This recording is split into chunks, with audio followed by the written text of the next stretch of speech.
Before there was a pope, there was a church, not a denomination, not a modern movement, a visible, sacramental, apostolic church. And one of the biggest historical questions in Christianity is this: how did that church govern itself before later claims of universal papal jurisdiction? This is not about attacking Catholics or Protestants. It is about asking what the earliest Christians actually believed, practiced, and recorded. No serious Christian denies Peter's importance. He stands first among the apostles in the New Testament. He preaches at Pentecost. He confesses Christ boldly. In Matthew 16, Jesus gives him a unique role.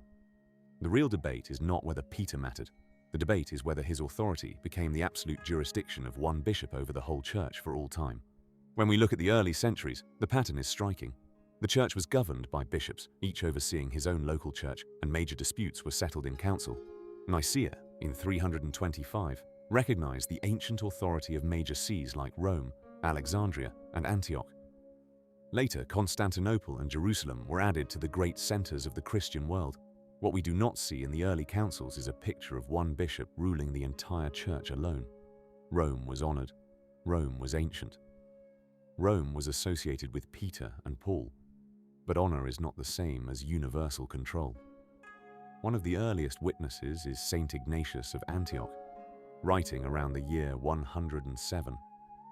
On his way to martyrdom, he writes to the church in Rome with deep respect. He speaks of Rome in exalted terms, but he does not describe the Roman bishop as a universal monarch over all Christians. At the same time, Ignatius, as Bishop of Antioch, writes authoritatively to other churches, exhorting and correcting them. That only makes sense in a church where authority is shared among bishops, not centralized in a single earthly head. Then there is St. Cyprian of Carthage in the 3rd century. Cyprian speaks strongly about Peter and the unity of the church. Yet when he clashes with Pope Stephen over the rebaptism controversy, he does not submit as though Rome can end the matter by decree. Instead, he insists that no bishop should make himself a bishop of bishops, and that each shepherd answers to God for his own flock. That is a massive historical detail because it shows that even bishops who honored Peter did not automatically believe in universal papal jurisdiction. And how was doctrine defined in the ancient church? Not by one bishop acting alone, but by councils.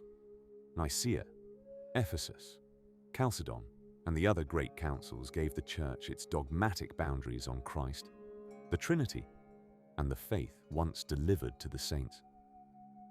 Rome played an important role in that history, but the church spoke through the gathered episcopate. The pattern was conciliar, public, and shared. So what did the early church believe about Rome?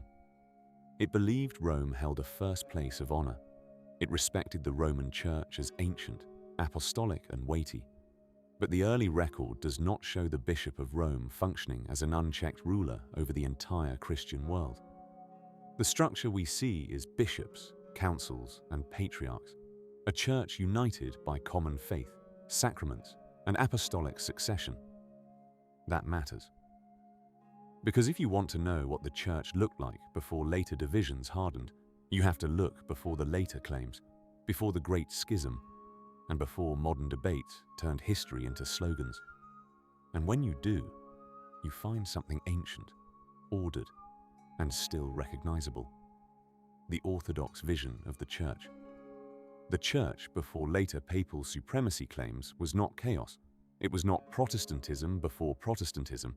It was the historic Church, governed in council, preserving the apostolic faith. So the question is not whether Rome mattered. Of course it did.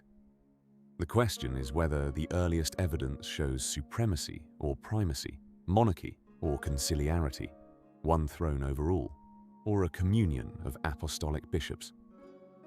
That is the question history forces us to face, and the ancient church still gives an answer.